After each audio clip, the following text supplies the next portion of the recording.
Bonjour Alexandre, bonjour à tous. On peut être en désaccord, mais on doit se respecter. Parole sage ce matin du président du Sénat, Gérard Larcher, dans Le Parisien aujourd'hui en France. Réaction à ces invectives contre des maires sortants au soir de leur défaite municipale dimanche. Dans plusieurs villes, on a vu des soutiens, des nouveaux élus huer et insulter les perdants, les menacer parfois, eux et leurs familles, comme à Mantes-la-Jolie dans les Yvelines. Un climat de début de mandat qui inquiète les habitants. Reportage.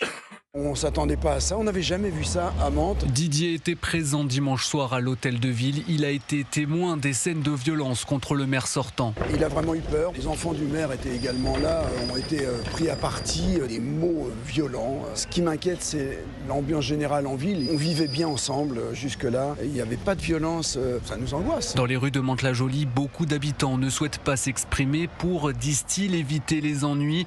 Ce commerçant du centre-ville préfère rester anonyme. Lui aussi a vu l'agression du maire sortant sur les réseaux sociaux. C'est désolant de se comporter comme ça, quoi. Ça reste quand même inquiétant, on va dire, pour la suite. Surtout ça qui fait un peu peur. L'avenir, Chantal peine à l'entrevoir après plusieurs décennies passées à Mantes-la-Jolie. Appeler à la haine et tout ça, non, c'est pas possible. Vous avez peur qu'avec ce nouveau conseil municipal, le climat en ville se détériore? Oui, déjà, il y a un sentiment d'insécurité. On a la trouille du futur dans notre ville. De son propre aveu, cette habitante songe sérieusement à déménager pour retrouver de la tranquillité.